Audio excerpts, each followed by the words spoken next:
Hi everyone, welcome to Reconstruction Part 2. The title of this screencast is The Plans. And I sometimes open up before you guys begin your notes with some things to look at. So I'd like you guys to look at the political cartoon in the upper left corner and just jot down point of view. That would mean who, what type of person or author, illustrator would have drawn this and what kind of point are they trying to make. See if you can really look at it carefully and try to look at what you think he's dropping into this container. Okay. And then I do want you to look at the map. It's pretty amazing that we are, as we discussed, trying to reconstruct a broken country. So just look at, what we're trying to do in terms of readmitting states that had literally seceded. They had their own Confederate government. So how are we going to come together as a country? How do we deal with the freed slaves? Do we punish the South? So here are just some big questions that I would like us to discuss as a group and as a class. So let's get right into number one. In Lincoln's own Republican Party, you guys can fill in that there was a group that emerged that did not want to make peace with the South. It was led by, there's your two names to fill in, Charles Sumner and Thaddeus Stevens. So you guys can, maybe connect them to US 1 in that they were leading abolitionists. Very passionate. Their main agenda, you guys can fill in, was to revolutionize the South. They had three goals. So here's where you just want to listen and pause me if you need to. They wanted to prevent the leaders of the Confederacy from coming back to power. That's your first little thing. 2, they wanted their own party to become a powerful institution in the South. They also wanted the federal government to help African Americans vote. And so here's where I want you to pause this political cartoon. I don't have it for you on your guided notes, but how about in the margin? I've already told you that their agenda is to revolutionize the South. So look at their image of what they see this time period to be. Look at each part of the picture. I've already told you that point of view, which is radical Republicans, but please be ready. Jot it down. This would be something you would do in your groups, and I would also want you to share with the class, what is their view of Reconstruction. Please look carefully. We're going back to US 1. Remember, sometimes we have to go backwards and then forwards. So 2 is what is the 3/5 compromise? If you remember, then that is awesome, and I will tell your teacher. But I just meant, you guys, right here, you can jot it down. I definitely want you to know it, so even if you need to write it down from last year, that's fine. It just meant 3/5 of the slaves counted as population, and that 3/5 number was used for taxes and representation. So now, guys, under number 2, the slaves are free. There's 4 million. So the South is entitled, put down 15 more seats in the House, and black votes really can make a huge difference for this political party.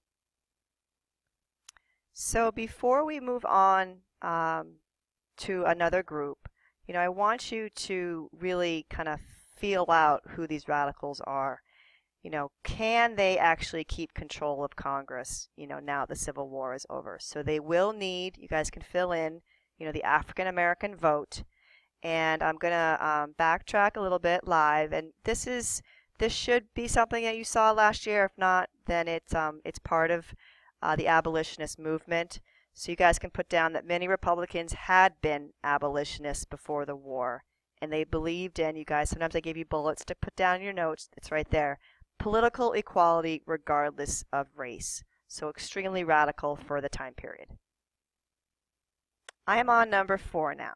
So in the middle were the moderates, believing Lincoln's plan too lenient and the radical Republicans too far on the African American side.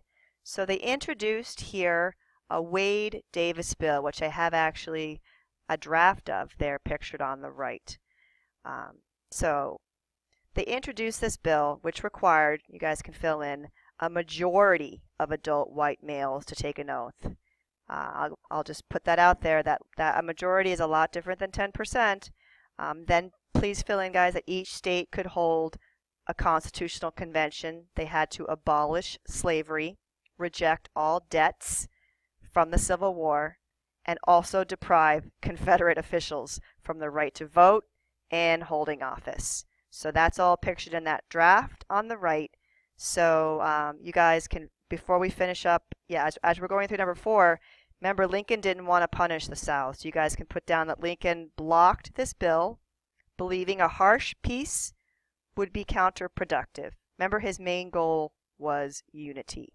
His quote that he's known to have said is, "No persecution, no bloody work." He did not want to make things worse in the South. He thought it would be counterproductive, right? Like moving backwards. Hopefully this looks familiar to you in the upper right corner. But before you guys fill in his assassination, I want you to put down in the margins that he did give a speech that hinted at blacks getting the right to vote. And so his assassination at Ford's Theater, you guys can fill in, drastically changes Reconstruction. His vice president is pictured here down below. Different political party and from the South. So you guys should know it's Andrew Johnson, and he was a Southern Democrat. So during the Civil War, he was seen as a hero in the North. Why? Please fill in. His own state seceded, but he remained loyal to the North and refused to give up his seat.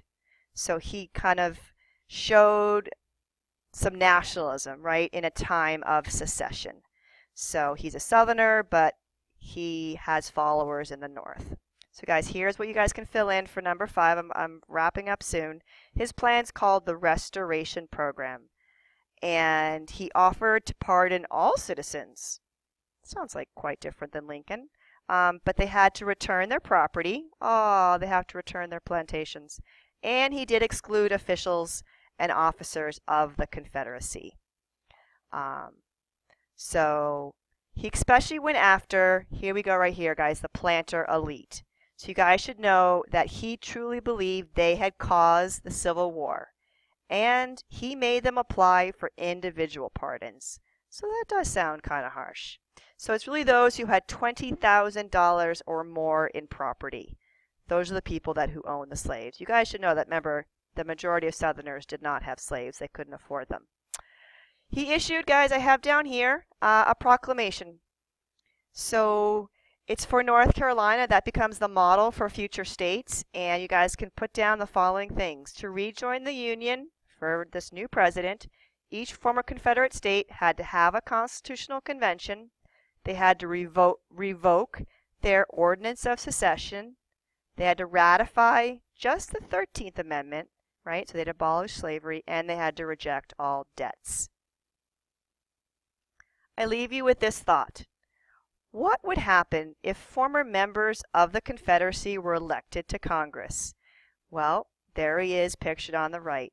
Radical Republicans were shocked when former Vice President of the Confederacy, Alexander Stephens, so please fill in his name, he got reelected. So the Radical Republicans voted to reject all new Southern members of Congress. So we are basically not reconstructing. We have chaos and discord. This is Mrs. Tevis-Finn signing off. Have a great day.